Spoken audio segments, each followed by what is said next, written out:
It's 2:47 a.m. The world is asleep, but your mind is fully awake, cycling through thoughts that feel too heavy for daylight. You're lying there staring at the ceiling, and suddenly you're questioning everything. Why do I keep going? What's the point of all this? Am I the only one who feels this way? You're not alone. Right now, millions of night owls around the world are experiencing the exact same psychological shift. There's something about darkness that strips away the comfortable illusions we maintain during the day. Your 3 a.m. thoughts aren't random anxiety. They're not a sign that something's wrong with you. They're actually your mind accessing a deeper level of honesty. Welcome to what I call the night mind. It's that part of your consciousness that emerges when the social performance ends, when the distractions fade, and when you're left with nothing but pure, unfiltered thinking. The night mind doesn't accept easy answers. It asks the questions that make you uncomfortable. And here's what most people never realize. Those uncomfortable questions are leading you somewhere profound. Tonight, we're going to explore 7 philosophical ideas that feel disturbing in daylight, but make perfect sense at 3 a.m. These aren't just abstract concepts from dusty philosophy books. They are keys to understanding why you think differently when the sun goes down, and why those late-night realizations might be the most important thoughts you ever have. Now, I need to warn you about something. As we go deeper into these ideas, you might feel a strange sense of recognition. You might think, I've always suspected this, but I never had words for it. That's not coincidence. That's your night mind recognizing truths it's been circling around for years. Here's what's going to happen over the next minutes. You are going to discover why that persistent feeling that life is somehow off isn't depression. It's clarity. You're going to understand why your relationships sometimes feel like performances, and why that makes you feel so isolated. You're going to learn why your search for meaning feels so futile, and paradoxically, why that futility might be the most liberating thing you ever embrace. By the end of this journey, those 3 a.m. thoughts that used to make you anxious will become sources of profound understanding.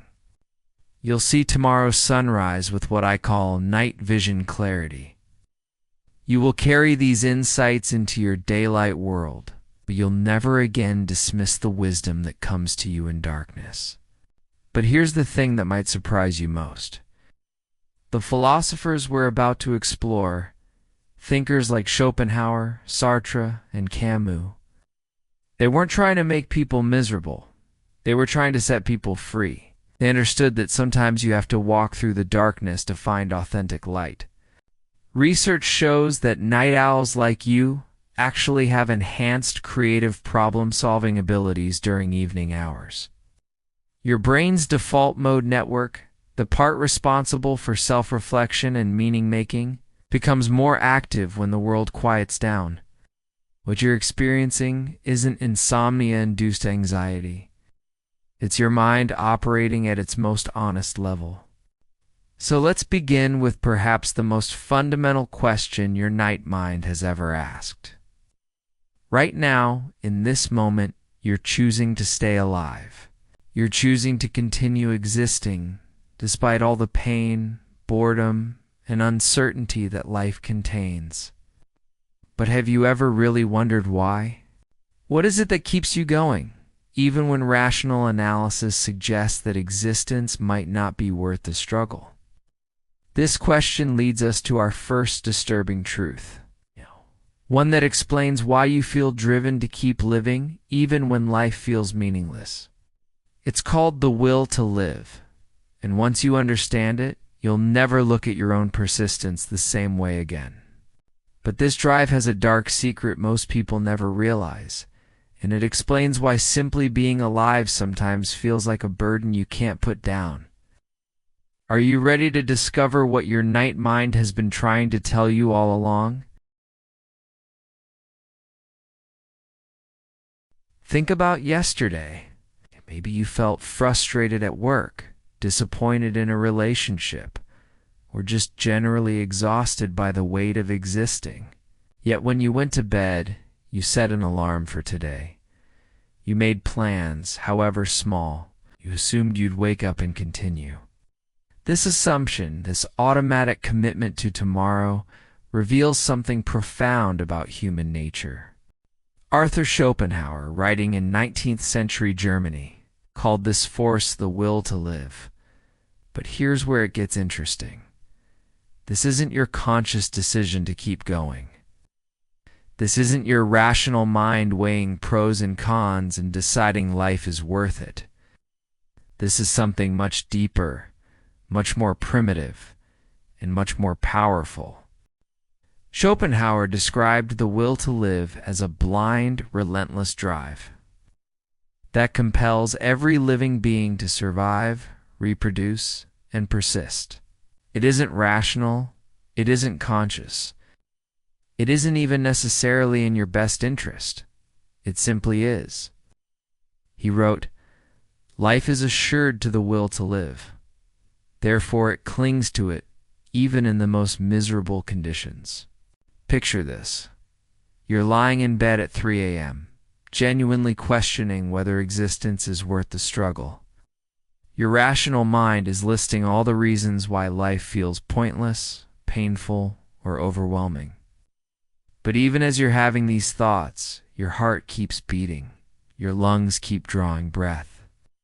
Your body keeps performing the million unconscious functions that maintain your existence. The will to live operates completely independent of your conscious assessment of whether life is good or bad. This explains something you've probably noticed during your darkest moments. Even when you intellectually question the value of existence, something in you resists giving up. It's not hope exactly. It's not optimism. It's something more fundamental. It's this blind biological drive that Schopenhauer identified as the engine of all life. But here's the disturbing part that connects to those 3 a.m. realizations you've been having. Schopenhauer argued that this will to live isn't a source of joy or fulfillment. It's actually the root of suffering. Think about it this way. The will drives you to want things, to need things, to crave things. You satisfy one desire, and immediately another takes its place. You escape one source of pain, and a new one emerges. He described human existence as swinging like a pendulum between the pain of wanting and the boredom of having. When you don't have what you want, you suffer from the lack. When you get what you want, the satisfaction fades quickly, leaving you either bored or focused on the next thing you lack. The will to live keeps this cycle spinning endlessly. Modern psychology has actually validated much of Schopenhauer's insight. Research on hedonic adaptation shows that we quickly return to baseline happiness levels, even after major positive events. We get the promotion, buy the house, find the relationship. And within months, we're back to our previous level of satisfaction. Now wanting the next thing? The will to live is never satisfied because satisfaction would mean the end of striving. And striving is what keeps us alive. But here's what makes this particularly relevant to your night mind. During those quiet, dark hours, when social expectations fade away, you can actually observe this process happening. You can feel the will operating beneath your conscious thoughts. You notice how it generates desires, how it creates dissatisfaction, how it keeps you reaching for something that always seems just out of reach. This isn't meant to depress you. It's meant to explain something you've probably felt but couldn't articulate. That sense that you're being driven by forces beyond your control. That even your deepest desires might not really be yours. That you're somehow trapped in a cycle of wanting that never truly resolves. Schopenhauer believed that recognizing this process was the first step toward a different kind of peace. Not the peace of getting what you want, but the peace of understanding why you want it in the first place. When you see the will to live for what it is, a blind biological force, rather than your authentic self, you gain psychological distance from its demands. Your 3 a.m. questioning isn't a problem to be solved. It's your night mind recognizing this fundamental truth about existence. You're not broken for feeling driven by forces you don't understand. You're human. And you're finally seeing the machinery that's been running your life from the beginning. But that's just the beginning of what your night mind is trying to show you. Because once you understand that your individual will might not be as free as you thought, you start noticing how other people's wills interact with yours. You start seeing the complex web of social forces that shape your identity. And that leads us to our next disturbing realization. The most disturbing part, you're doing the same thing to them that they're doing to you, and neither of you can stop it. You've just discovered that your deepest drives might not be authentically yours, but products of a blind biological will.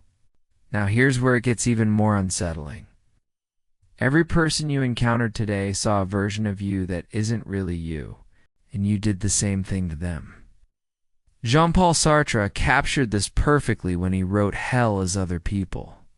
But here's what most people misunderstand about this famous phrase. Sartre wasn't saying that other people are annoying or difficult to deal with.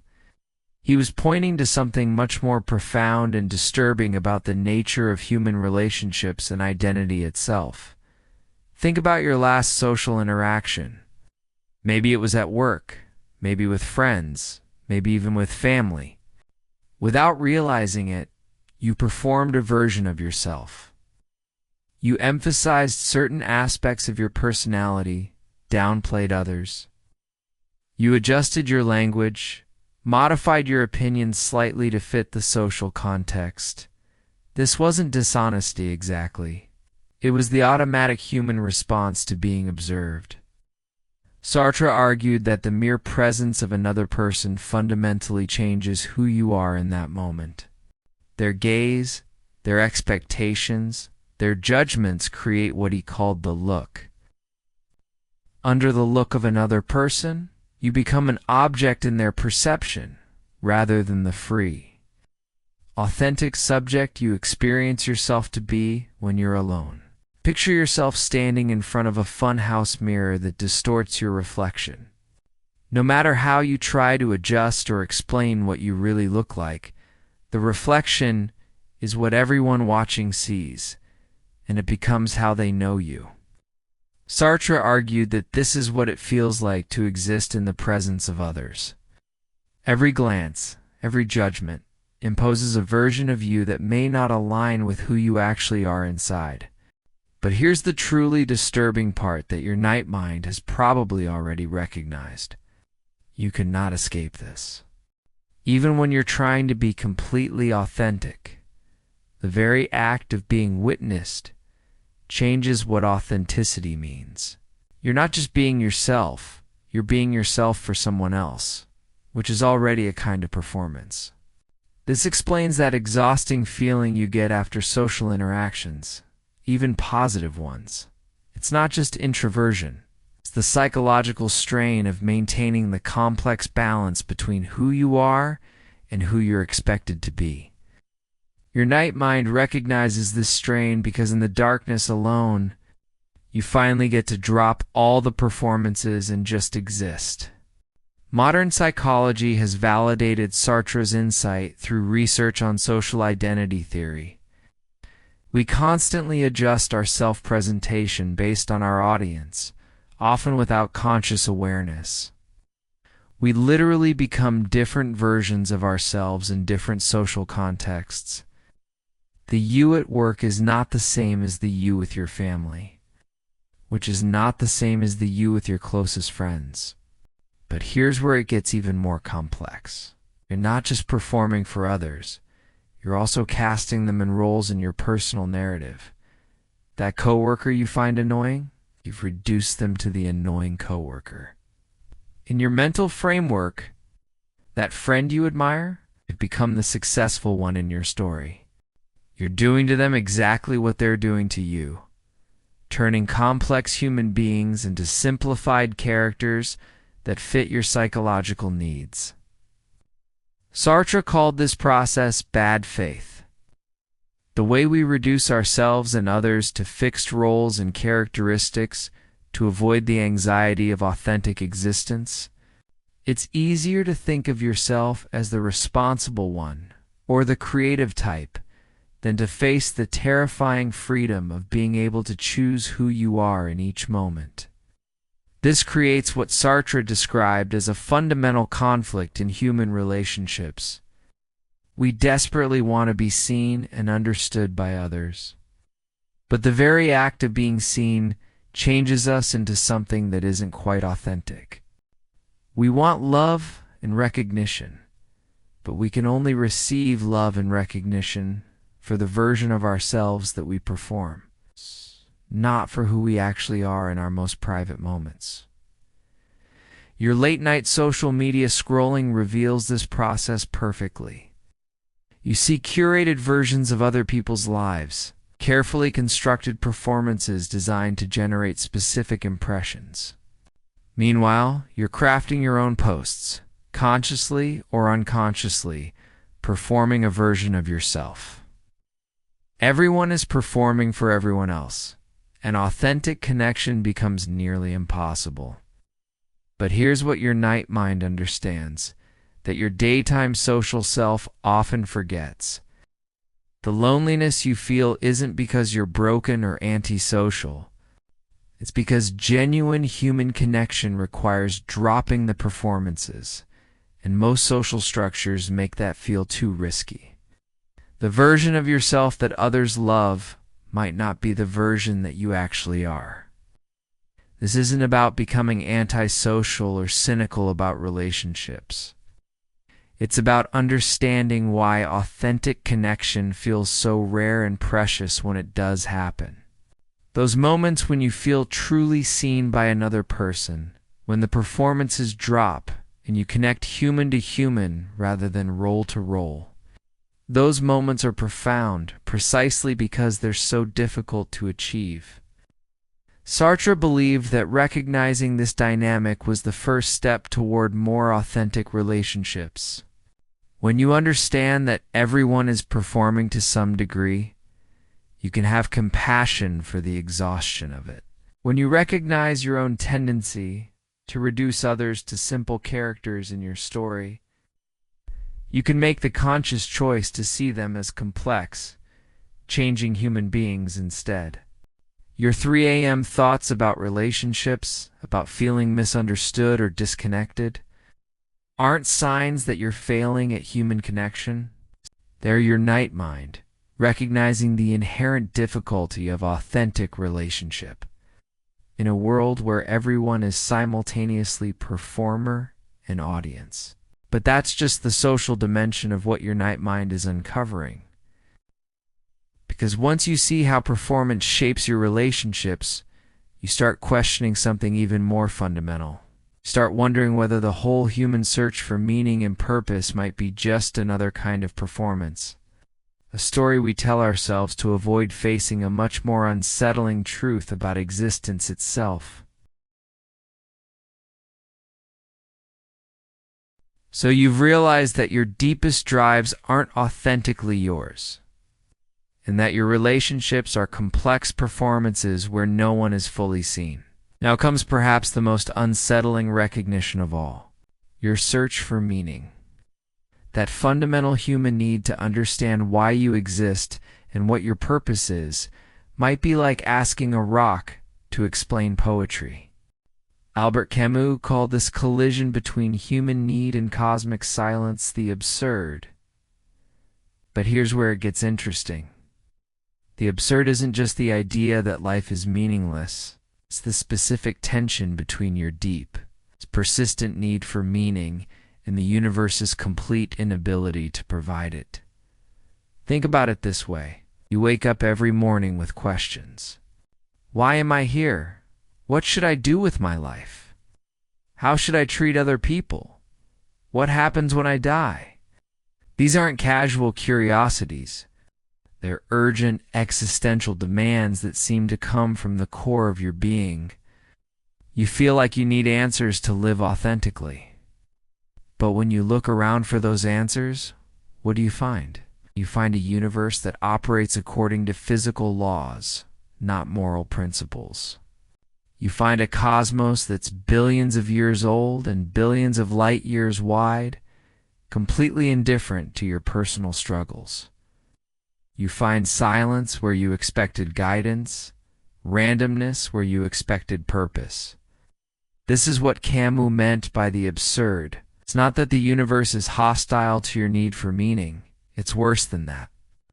The universe is indifferent. It doesn't care about your questions because it's not the kind of thing that can care about anything.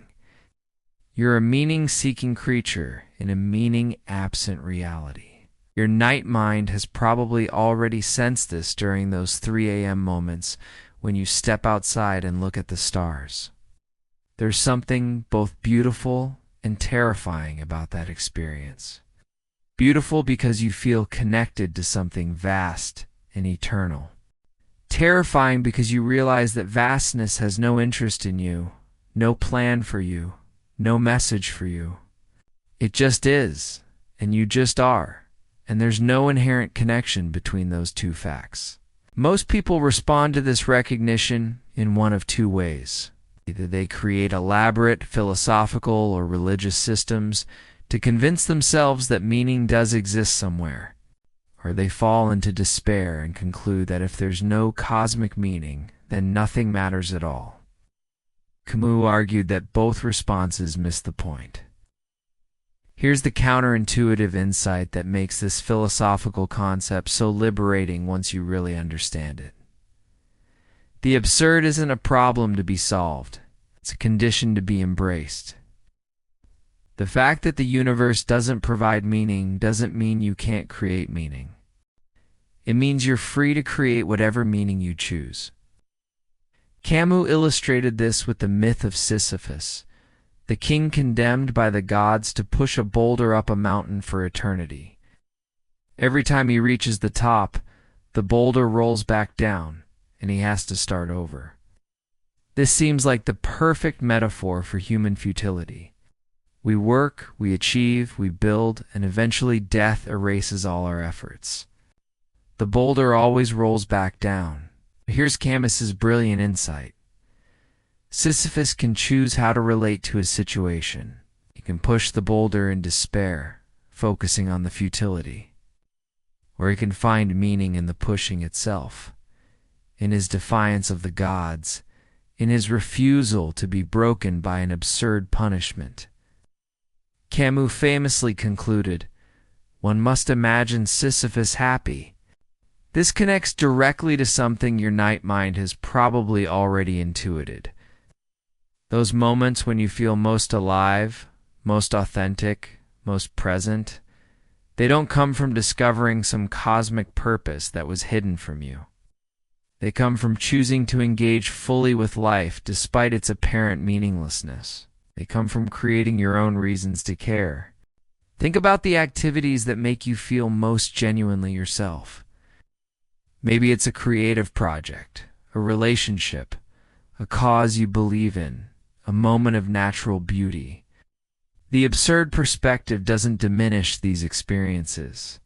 It actually makes them more precious, because you recognize that their value comes from your choice to value them, not from some external authority telling you they matter. This is why your 3 a.m. questions about life's purpose aren't signs that you're lost or confused. They're signs that you're human, that you have this beautiful and terrible capacity to seek meaning in a universe that doesn't provide it. The questioning itself is part of what makes you conscious, what makes you alive in a way that rocks and stars are not. Modern existential psychology has found that people who can embrace this absurd condition, who can hold both the reality of meaninglessness and their own meaning-creating capacity, tend to experience less anxiety and more authentic engagement with life. They're not waiting for permission from the universe to find life valuable. They're granting themselves that permission. But here's what makes this particularly relevant to your night mind experience. In the darkness, when social expectations fade and daily distractions disappear, you're left face to face with the absurd condition. You feel the weight of existence without the cushion of busyness or the comfort of unexamined assumptions. This isn't comfortable, but it's honest. The absurd doesn't ask you to be optimistic about life's inherent meaning. It asks you to be courageous about life's inherent meaninglessness. It asks you to find the freedom in that meaninglessness rather than the despair. When you realize that no cosmic authority is going to tell you how to live, you also realize that no cosmic authority can tell you how not to live. Your late-night questioning isn't a crisis of faith or a sign of depression.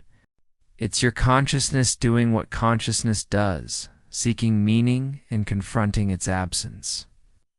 The absurd suggests that this confrontation isn't something to overcome, but something to inhabit with dignity and even joy.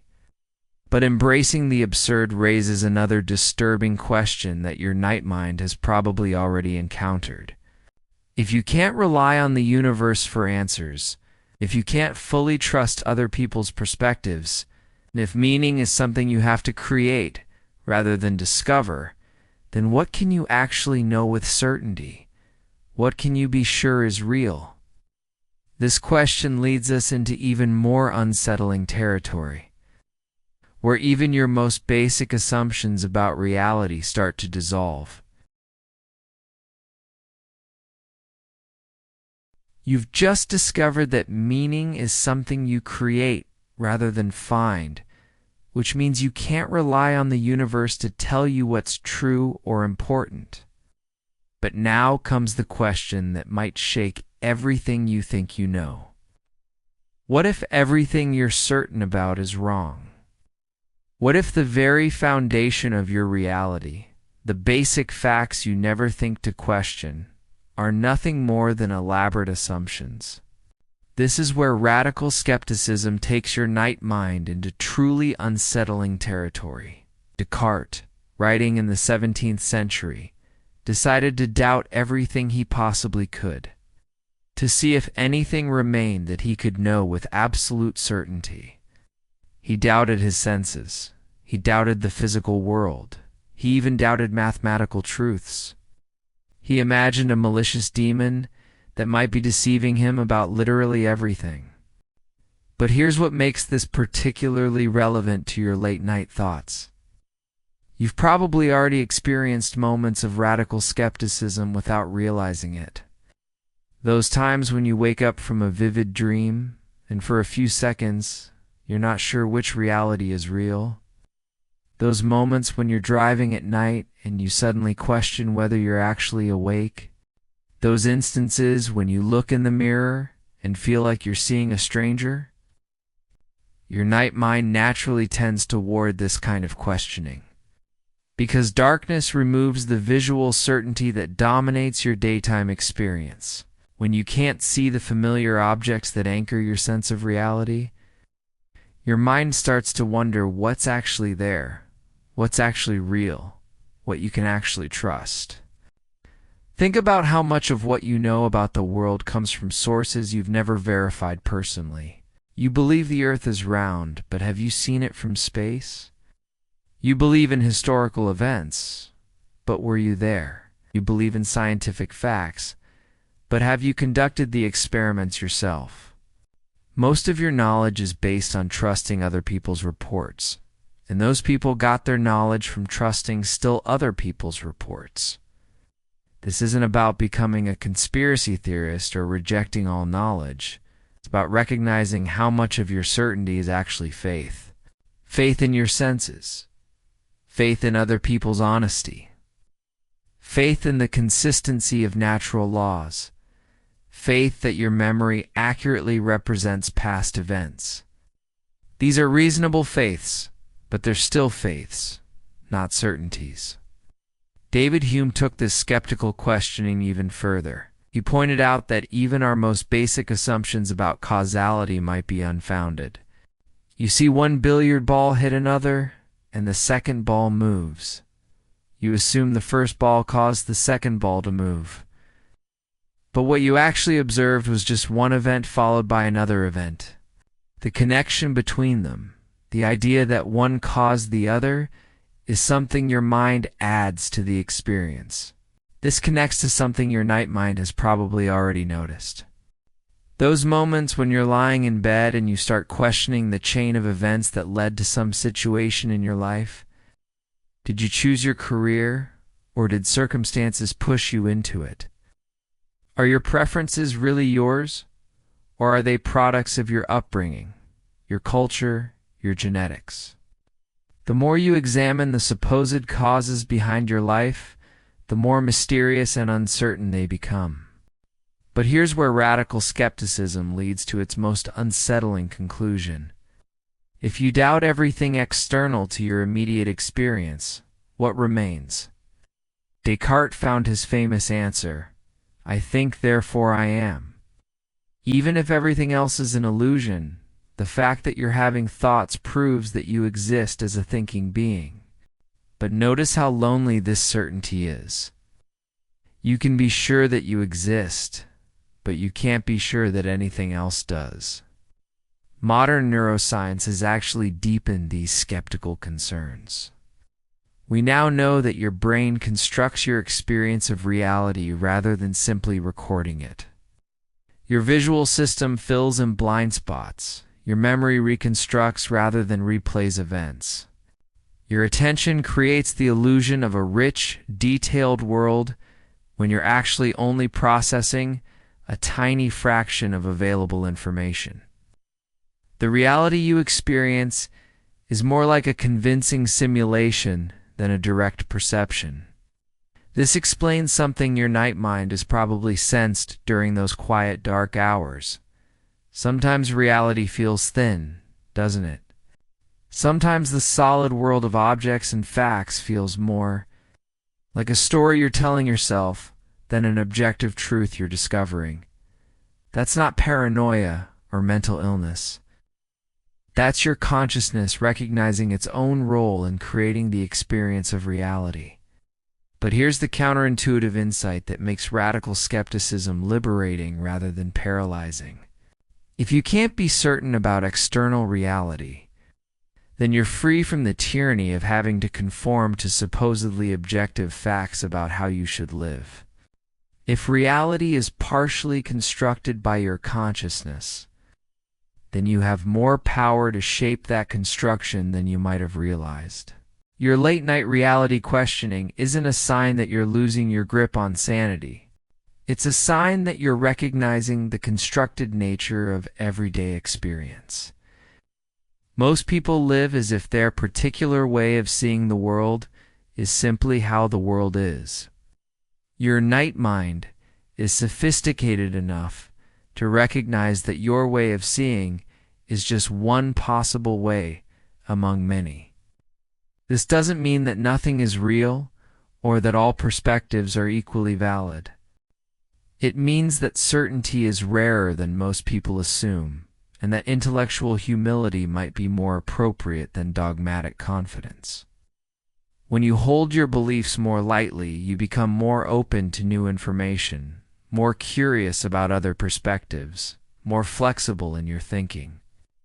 The radical skeptic's doubt leads to a different kind of wisdom. Instead of claiming to know things you can't actually verify, you learn to navigate uncertainty with grace, instead of demanding certainty before you act. You learn to make decisions based on probability and preference rather than absolute knowledge.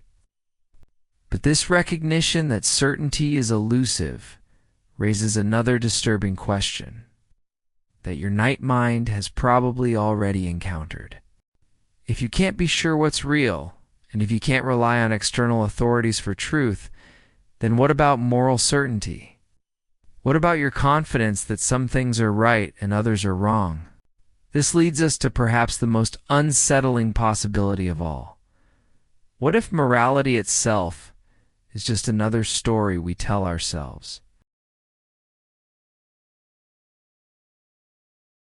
You've just realized that even your most basic assumptions about reality might be constructions rather than discoveries.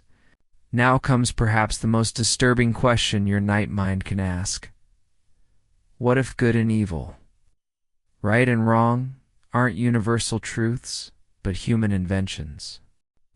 What if that thing you did yesterday that you feel guilty about isn't actually wrong at all? This is moral nihilism. And it's one of the most unsettling philosophical positions, because it challenges something most people never think to question. You probably assume that some things are objectively wrong, that cruelty is bad regardless of what anyone thinks, that kindness is good even if no one appreciates it. But what if these aren't facts about the universe but stories we tell ourselves? J.L. Mackie, one of moral nihilism's most rigorous defenders, opened his book Ethics, Inventing Right and Wrong, with a bold assertion. There are no objective values.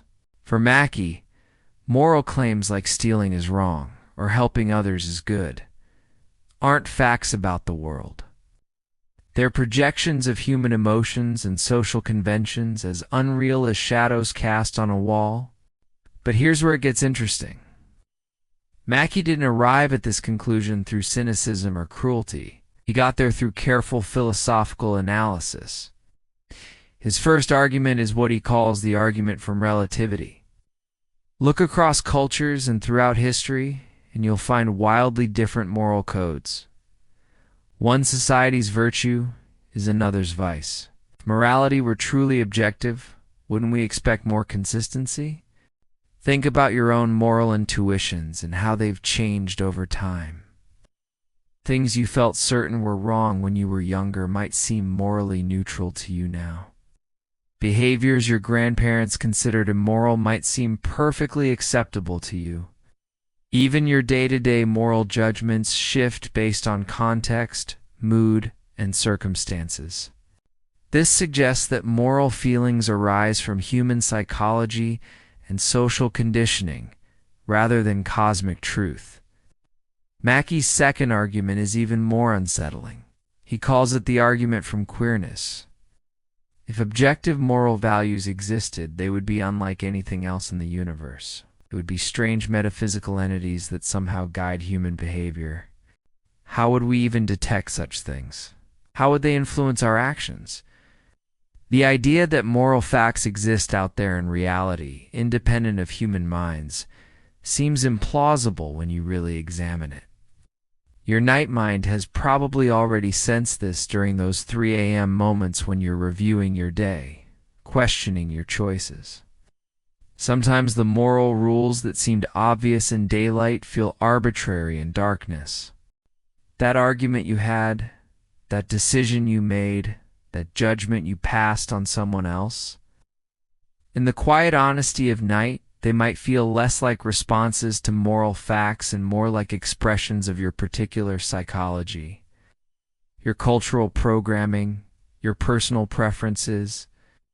But here's what makes moral nihilism particularly disturbing. If morality is just a human invention, what's preventing chaos? What's stopping people from doing whatever they want? If there's no cosmic authority backing up moral rules. This fear reveals something important about how moral systems actually work. Mackie argued that morality functions as what he called a useful fiction. Rules like don't steal and don't kill aren't cosmic truths, but they're tools that promote social stability and cooperation. The fiction works even when people recognize it as fiction. You can understand that moral rules are human inventions and still choose to follow them, because you prefer the kind of society they create. This connects to something your night mind might have already noticed about your own moral behavior. Often, you act morally not because you believe you're following universal laws, but because you want to be the kind of person who acts that way. Your morality comes from your identity, your relationships, your vision of the life you want to live, not from abstract principles handed down by cosmic authority. Modern moral psychology has actually supported aspects of Mackey's analysis. Research shows that moral judgments often occur as immediate emotional reactions that we then rationalize with moral reasoning. We feel that something is wrong, then construct arguments for why it's wrong. Rather than reasoning our way to moral conclusions, this suggests that morality might be more about human psychology than objective truth. But here's the counterintuitive insight that makes moral nihilism potentially liberating rather than terrifying. If moral rules aren't cosmic commands, then you're free to choose which moral framework serves your deepest values.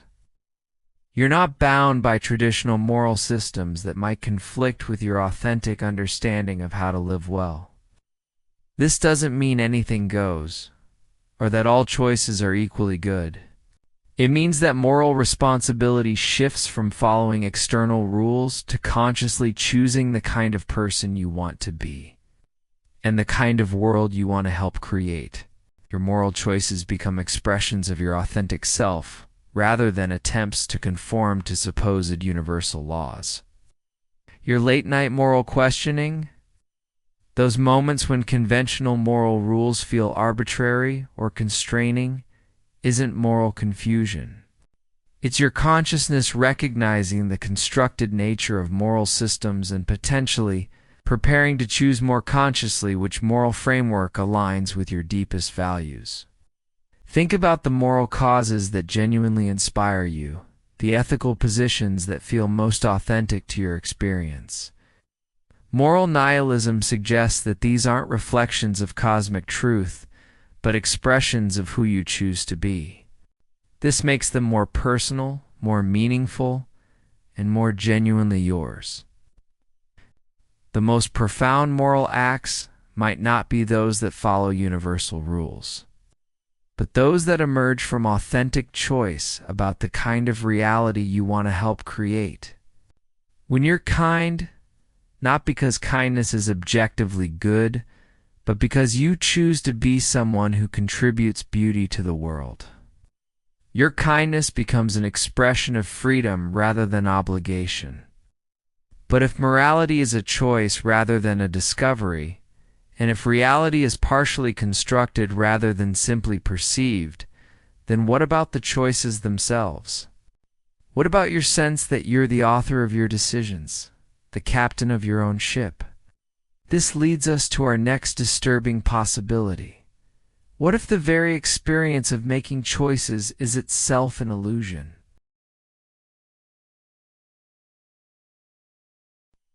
You've just discovered that your moral choices might be expressions of personal values rather than cosmic truths. But now comes the most unsettling question of all. What if those choices aren't really choices at all? What if your sense of being the author of your decisions, the captain of your own ship, is the most convincing illusion your brain creates? You didn't choose to read this sentence. Your brain decided 350 milliseconds ago, before your conscious mind was even aware that a decision was being made. This isn't speculation. It's the result of decades of neuroscience research that's systematically dismantling our most cherished belief about human nature, that we have free will.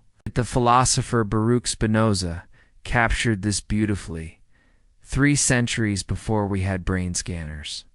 He said that humans are like stones rolling downhill, convinced they control their movement, because they're conscious of their rolling but ignorant of the forces that set them in motion. Men think themselves free, he wrote, because they are conscious of their volitions and appetites, but are ignorant of the causes which dispose them to will and desire. But here's where it gets really interesting for your night mind. You've probably already sensed this during those late night moments when you're trying to make a decision. You lie there weighing options, but sometimes the choice feels like it's making itself. Sometimes you know what you're going to do before you've consciously decided. Sometimes you surprise yourself with decisions that seem to come from nowhere. Benjamin Libet's famous experiments in the 1980s revealed something extraordinary. When people were asked to flex their wrist at a moment of their choosing, brain activity indicating the decision began several hundred milliseconds before the person reported being aware of their intention to move. The brain was preparing for action before consciousness knew about it. More recent research has pushed this timeline even further. Some studies can predict with significant accuracy what choice a person will make up to 10 seconds before they report being aware of their decision. Your brain is making choices and then telling the story of those choices to your conscious mind, which experiences itself as the decision maker. Think about a recent important decision you made. Maybe it was about a relationship, a job, or where to live. When you trace back through your decision-making process, can you identify the exact moment when you freely chose one option over another? Or does it feel more like various factors, influences, and circumstances gradually pushed you toward an inevitable conclusion that you then experienced as your choice? This connects to something your night mind has probably already noticed about your own mental processes. Those thoughts that arise seemingly from nowhere during dark, quiet hours. You don't choose what to think about at 3 a.m. Thoughts simply appear in consciousness, one leading to another through associations you didn't plan and can't control. If you don't choose your thoughts, and if your thoughts influence your decisions, then in what sense are your decisions freely chosen? Sam Harris, a neuroscientist and philosopher, puts it starkly. You can do what you decide to do, but you cannot decide what you will decide to do. Even the act of deliberation, that internal process of weighing options and considering consequences, is shaped by factors outside your conscious control. Your genetics, your upbringing, your brain chemistry, your recent experiences, countless variables you're not even aware of. But here's the paradox that makes this particularly unsettling. If you don't have free will, then you're not responsible for your actions in the way you've always assumed. That mistake you made last week, that time you hurt someone, that moment you're proud of, they're all products of forces beyond your ultimate control. You're more like a sophisticated biological machine following its programming than a free agent authoring your own story.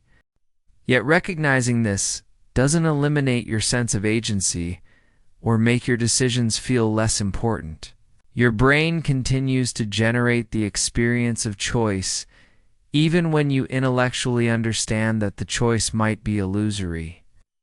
This suggests that the feeling of free will serves an important function, even if it's not metaphysically accurate. Your night mind understands something that your daytime consciousness often misses.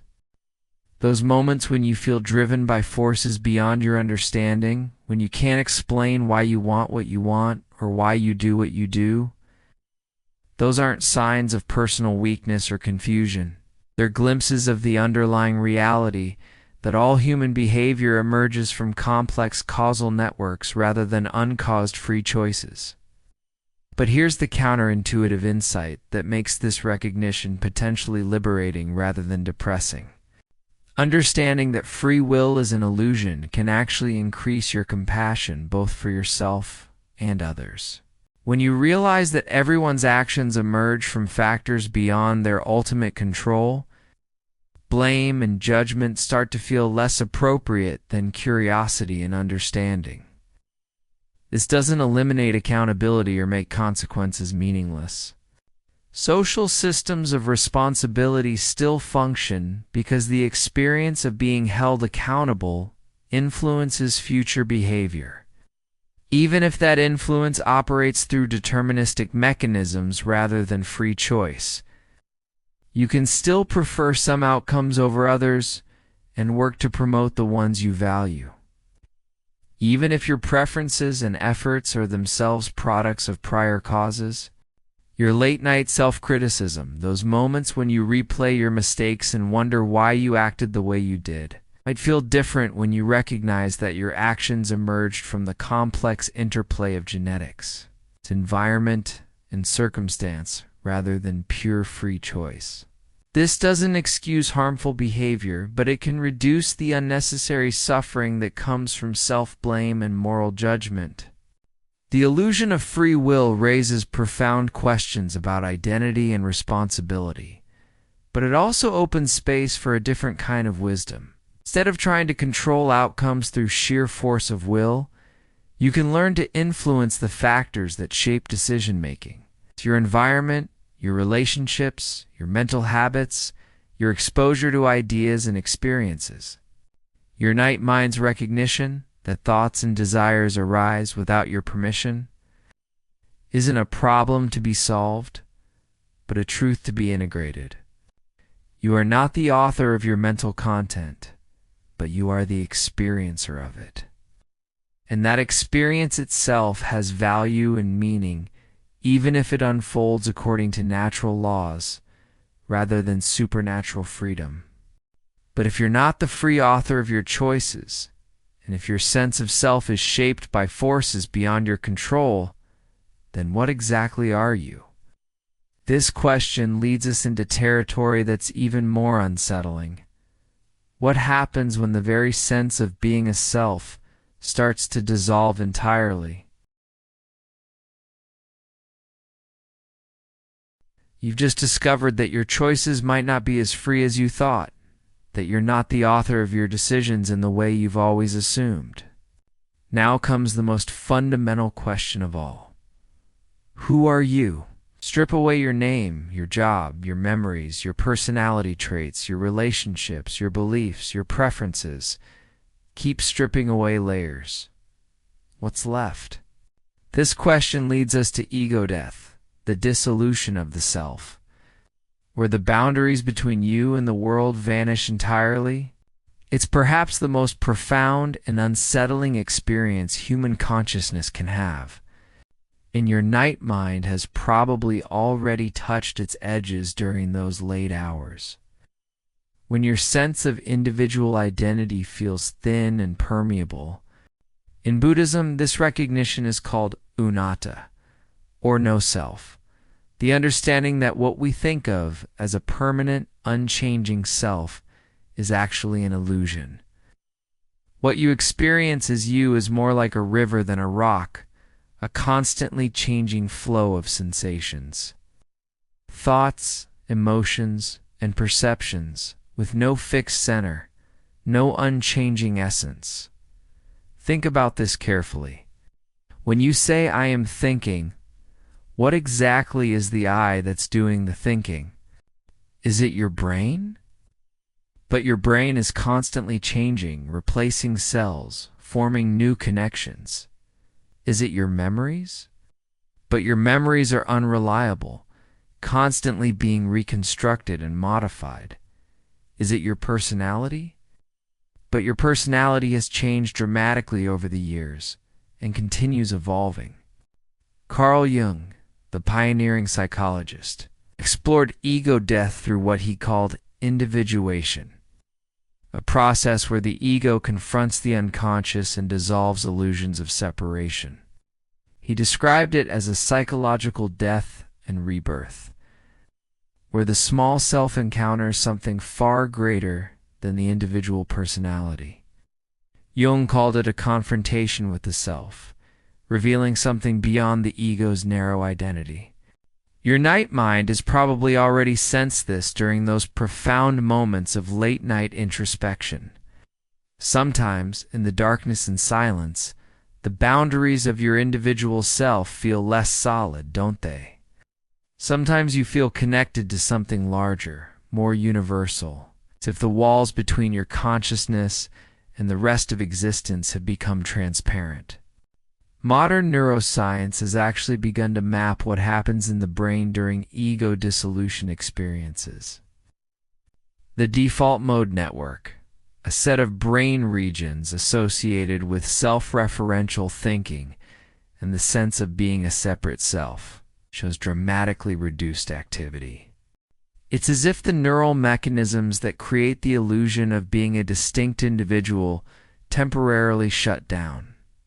But here's what makes this particularly relevant to your nocturnal consciousness. Those who have experienced profound ego death, whether through meditation, psychedelic experiences, or spontaneous mystical states, consistently report something unexpected. The dissolution of the self isn't terrifying annihilation. It's profound liberation. Timothy Leary called it the complete transcendence of self, merging with the infinite. But you don't need psychedelics to touch this state. Extended meditation can lead there. Intense prayer or contemplation can open this door. Even deep absorption in art, nature, or human connection can temporarily dissolve the boundaries of individual selfhood. When the ego dies, what remains isn't nothing. What remains is pure awareness. Consciousness without the constant internal narrative of I want this, I don't like that.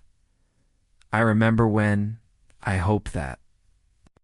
It's like stepping out of a movie you didn't realize you were watching and discovering that you're not just the character on screen. You're also the awareness in which the entire movie appears.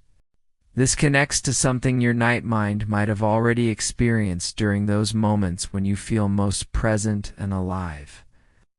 Often these peak experiences involve a temporary forgetting of the self. When you're completely absorbed in a beautiful sunset, a meaningful conversation, or a moment of creative flow, the chattering ego with all its concerns temporarily quiets, and you experience pure being without the filter of personal identity. Eastern philosophy suggests that recognizing the illusory nature of the ego is the path to enlightenment.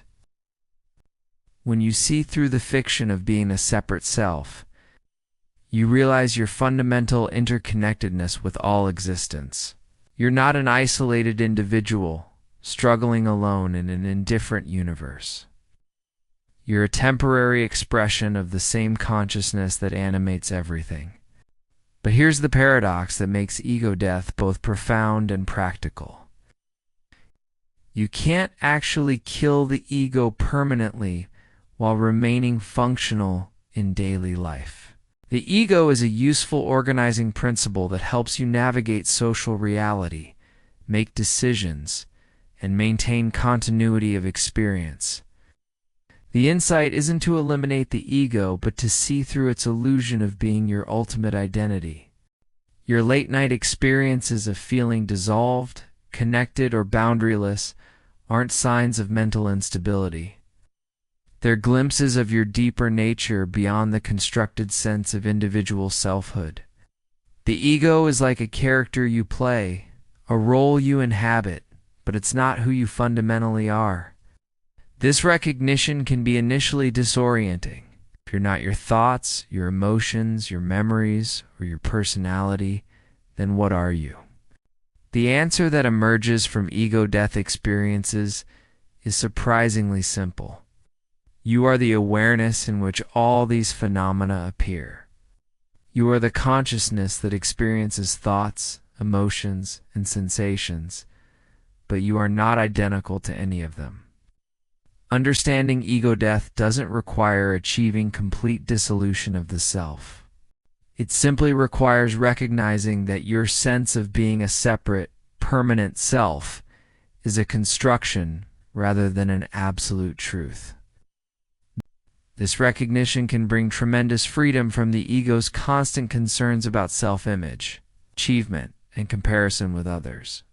When you realize that the self is more fluid and constructed than you assumed, you also realize that you have more freedom to consciously shape how that self develops. You're not stuck with a fixed personality or identity.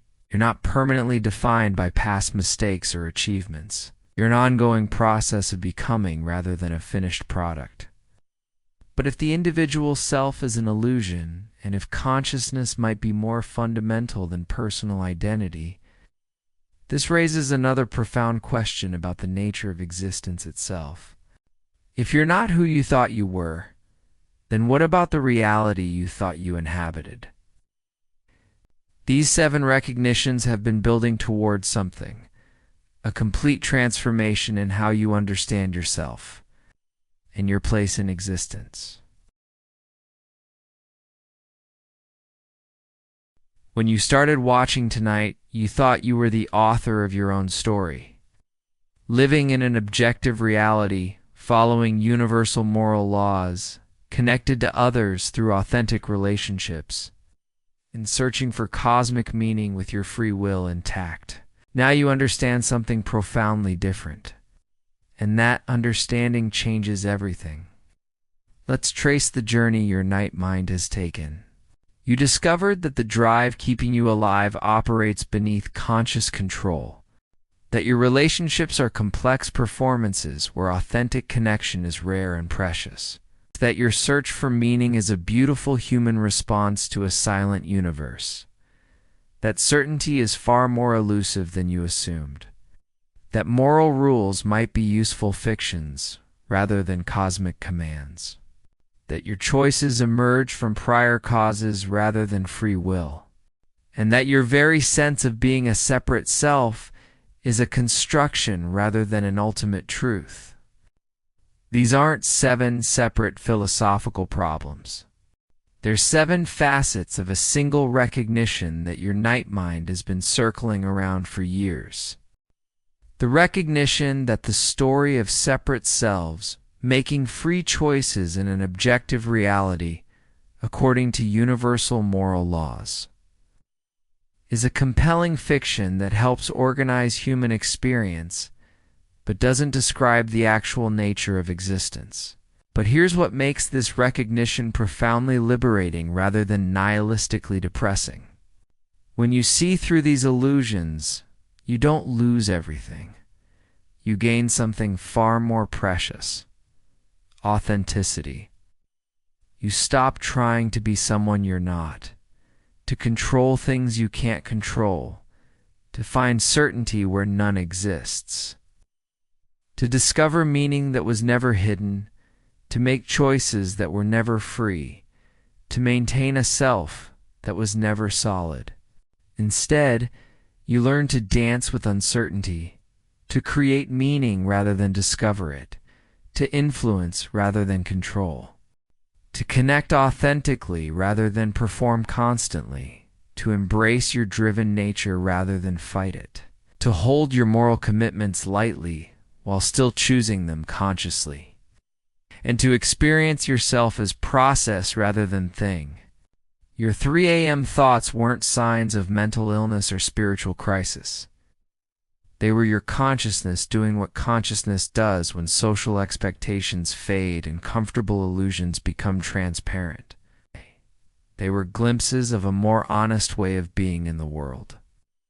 This is what I call night mind liberation. It's not about becoming cynical or detached. It's about engaging with life more authentically, because you're no longer wasting energy maintaining stories that were never true. It's about loving people for who they actually are rather than the roles they perform.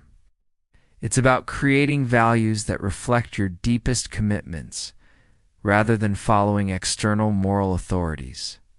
It's about working skillfully with the forces that shape your life rather than pretending you're completely in control. Think about how this understanding will change your tomorrow. When you encounter someone who irritates you, you'll remember that they're performing a version of themselves just like you are, driven by forces beyond their complete control, just like you are.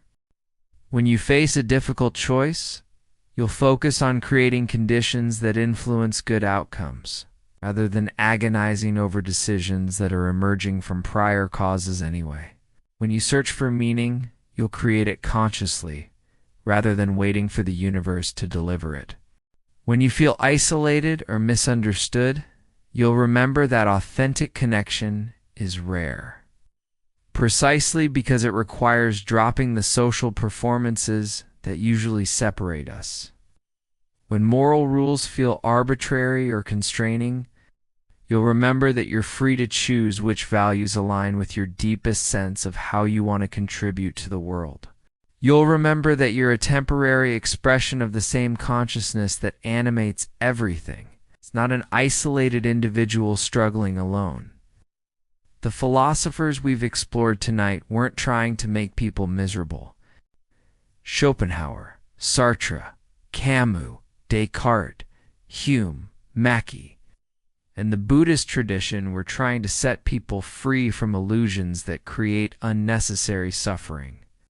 They understood that sometimes you have to walk through intellectual darkness to find authentic light. Your night mind isn't a problem to be solved or a disorder to be treated. It's a sophisticated form of consciousness that's willing to question comfortable assumptions in service of deeper truth. The fact that you think differently when the sun goes down, that you ask harder questions in darkness than in daylight, that you feel more honest and authentic in solitude than in social situations. These aren't signs that something is wrong with you. They're signs that something is right with you. Tomorrow morning, you'll wake up in the same world, but you'll see it with night vision clarity. You'll notice the performances and have compassion for them. You'll make choices while understanding they're emerging from prior causes. You'll create meaning while accepting the universe's silence. You'll connect with others while honoring the difficulty of authentic relationship. You'll hold your moral commitments while recognizing their human origins. You'll engage with uncertainty as a friend rather than an enemy. The disturbing truths we've explored tonight aren't meant to burden you with heavy knowledge. They're meant to free you from heavy illusions. They're invitations to live more lightly, more authentically, more consciously, in a world that's far more mysterious and interesting than the simple stories we usually tell ourselves about it. Your night mind has always known these truths. Tonight you've just given yourself permission to acknowledge what you've always sensed during those profound 3 a.m. moments when the world feels most honest and you feel most real. The darkness isn't something to escape, it's something to embrace. Because in darkness, you see with different eyes, you think with different honesty, you connect with different authenticity. And you discover that the most disturbing philosophical truths are actually the most liberating ones. Sweet dreams. And remember, your most important thoughts might be the ones that come to you when everyone else is asleep.